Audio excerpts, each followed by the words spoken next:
We live in a changing world.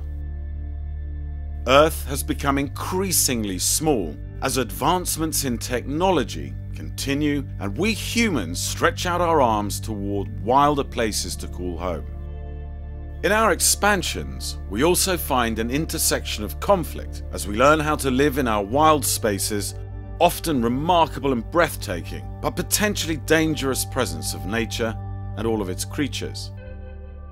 Among them, the controversial grey wolf, an iconic apex predator. In earliest recorded history of humans and predators, we humans have had a paradoxical love-hate relationship with predators. History shows us evidence of humans hunting alongside predators, almost a predatory partnership, as we similarly followed our food sources. Human ability to eliminate competition for prey and protect and defend livestock make being a predator an expensive and dangerous prospect. This documentary is about divisions that exist that resulted in the near destruction of a species, the forces that brought wolves back from the edge of extinction, and the polarizing positions among stakeholders.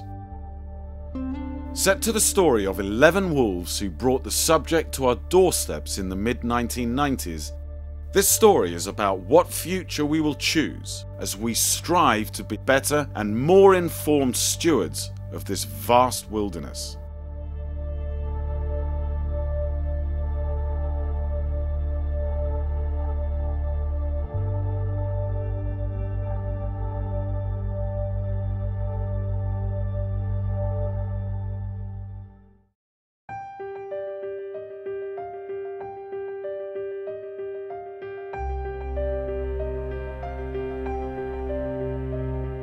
Every single animal has an important role to play.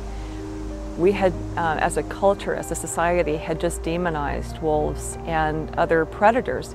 Probably where it all first started was hearing howling in the forest, in the dark forest. I think that's probably where the first ancient civilizations heard this howling going on and probably were a little frightened by it, and next thing you know they're writing stories about the big bad wolf, and it goes back to Little Red Riding Hood. But I also think that there's something even deeper about people not really being able to accept canids that are somehow crossing a line and killing livestock or behaving in a way that people don't want. There was this mass hysteria that wolves were going to kill everything in their path, and they were going to decimate not only the wild populations of elk and deer, but also decimate all of our livestock. They were a danger to children. People just said, well, the only good wolf is a dead wolf.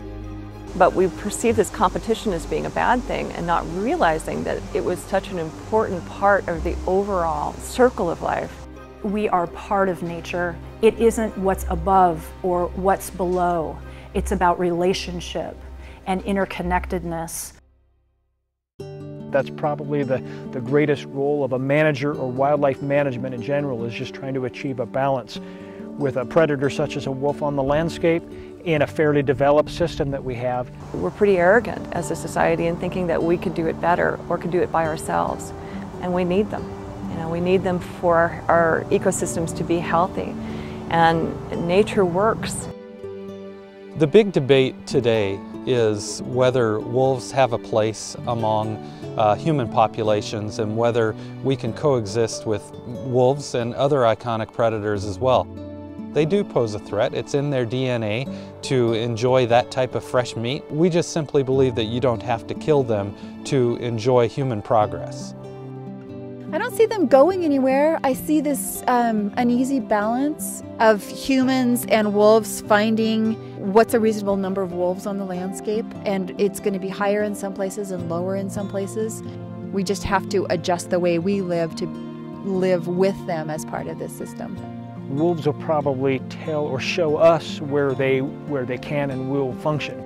Some places it'll be easier. We have packs right now in Northeast Oregon, just to the north of us, that have been here for years, and we've had very little interaction and certainly no trouble with. Other packs have been sort of in trouble from day one, and I think we're going to see that. There's going to be places where wolves are going to show us that it will work fairly well and other places where it won't work as well.